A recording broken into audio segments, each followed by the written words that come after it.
Assalamualaikum warahmatullahi wabarakatuh. Nama saya Rifki Mahardika dari kelas 2E Fakultas Hukum NIM 11111900065. Di sini saya akan mempresentasikan perkembangan hukum administrasi negara di Indonesia. Latar belakang, hukum administrasi negara adalah hukum yang mengatur cara bagaimana alat-alat negara menjalankan tugas atau kewajiban dan wewenangnya. Dari pengertian tersebut, ternyata terdapat hubungan yang memungkinkan para pejabat melakukan tugasnya masing-masing. Dengan kata lain, hukum administrasi negara terdiri atas peraturan-peraturan yang mengatur alat-alat perlengkapan negara bekerja sesuai dengan tugasnya masing-masing. Selain hal tersebut, aktivitas-aktivitasnya juga bersifat membina, membimbing, mengurus, melayani masyarakat, dan melakukan kebaikan. Dalam perkembangannya, hukum administrasi negara yang ada di Indonesia berasal dari Eropa Barat, yang mana pada saat itu di Eropa Barat terjadi transisi konsep negara, yaitu negara hanya sebagai negara malam atau negara penjaga, beranjak menjadi negara kesejahteraan. Saat negara-negara Eropa Barat menerapkan konsep negara kesejahteraan, pemerintah mulai menyelenggarakan dan mengurus kepentingan umum. Di Indonesia, setelah konsep negara kesejahteraan masuk, pada masa Hindia Belanda tahun 1870 hanya mempunyai 4 departemen, yaitu Departemen Dalam Negeri, Pengajaran, Pekerjaan Umum, dan Keuangan. Namun lambat laun jumlah departemen bertambah disebabkan semakin luasnya tugas-tugas negara, kompleksnya hukum yang mengatur instansi-instansi serta segala sesuatu yang berkaitan dengan kekuasaan hubungan-hubungan hukumnya disebut hukum administrasi negara. Rumusan masalah: 1. Perkembangan hukum administrasi negara di Indonesia. 2. Taraf-taraf perkembangan hukum administrasi umum. 3. Larangan hukum administrasi khusus dan administrasi umum. Tujuannya mengetahui perkembangan hukum administrasi negara di Indonesia. 2. Mengetahui taraf-taraf perkembangan hukum administrasi umum. Dan 3. Mengetahui apa itu lapangan hukum administrasi khusus dan administrasi umum. Pembahasannya: perkembangan hukum administrasi negara di Indonesia telah berkembang dalam suasana manakala pihak pemerintah mulai menata masyarakat dan dalam kaitan itu menggunakan sarana hukum, umpamanya dengan menetapkan keputusan-keputusan larangan tertentu atau dengan menertibkan sistem-sistem perizinan. Oleh karena itu, dapat disepakati bahwa hukum administrasi dalam bentuk setengah awal tidak terlalu kuno. Oleh karena itu, pihak pemerintah juga sejak dulu kala telah bertanggung jawab atas penataan dan pengelolaan masyarakat secara lebih kurang. Hukum administrasi dalam bentuk yang demikian ini nampaknya senantiasa merupakan hukum administrasi luar biasa, yakni suatu dalam bentuk suatu peraturan perundang-undangan tertentu, juga ketentuan-ketentuan pelaksanaan tambahan yang tertentu, dan jika perlu beberapa jurisprudensi dalam suatu bidang konkret yang terbatas dari urusan pemerintah.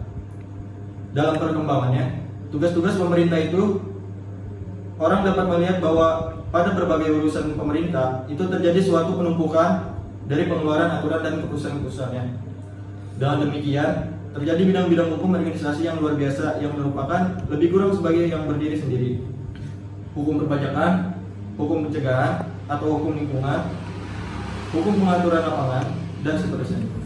Setiap bidang hukum administrasi mengenal undang-undangnya sendiri, pemberian aturan dan jurisprudensi yang selanjutnya diberlakukan, tetapi juga para praktisnya sendiri dan lingkungan universitas dalam mata kuliahnya sendiri.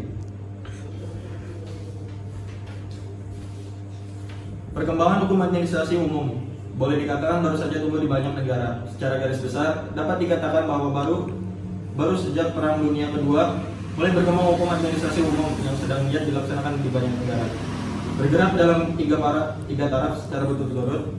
Pada setiap taraf ditambahkan suatu faktor yang jangkauannya jauh. 1. Pada mulanya perkembangan hukum administrasi umum itu hanya merupakan suatu perkembangan dalam ilmu pengetahuan sendiri.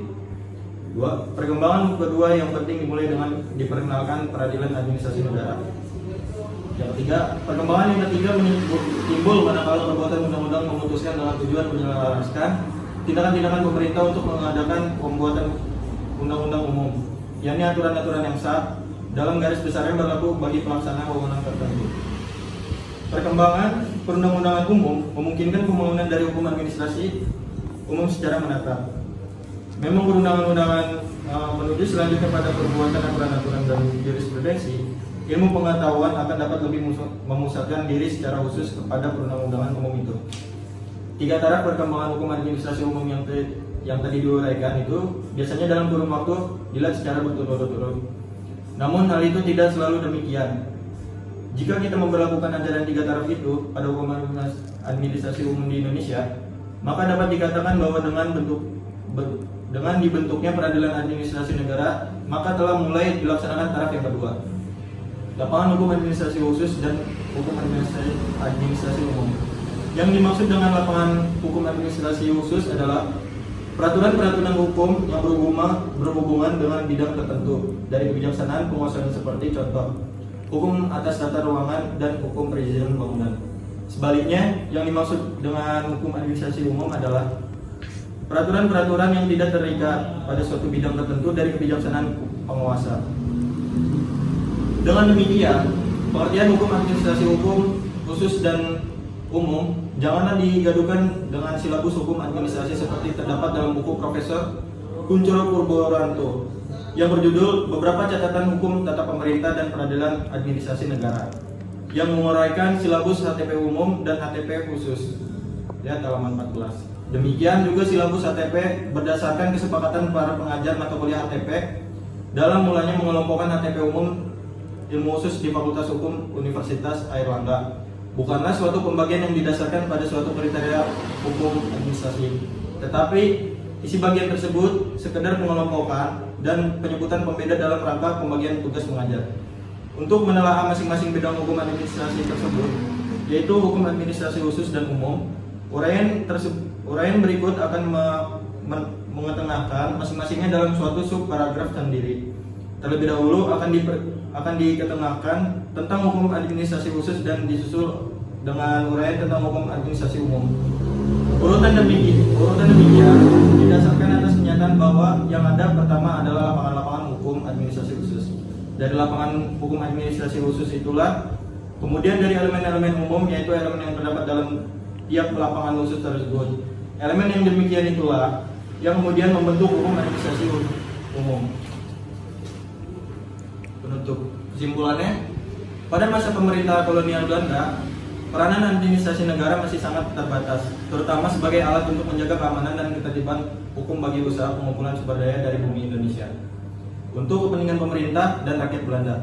Perkembangan administrasi negara di Indonesia selanjutnya mengarah kepada pembedaan antara administrasi negara yang mengurus kegiatan rutin, pelayanan masyarakat, dengan administrasi pembangunan yang mengurus proyek-proyek pembangunan, terutama pembangunan fisik seperti jalan.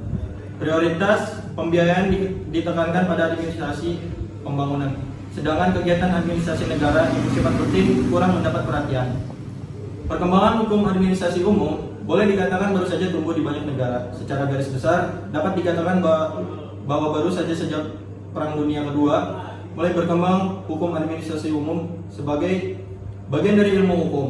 Dapat dikatakan bahwa perkembangan hukum pemerintah administrasi umum yang sedang giat dilaksanakan di banyak negara bergerak dalam 3 taraf secara berturut-turut. Pada setiap taraf ditambahkan suatu faktor yang menjangkauannya jauh. Sekian yang dapat saya presentasikan, kurang lebihnya mohon maaf. Wabillahi taufiq wal hidayah. Wassalamualaikum warahmatullahi wabarakatuh.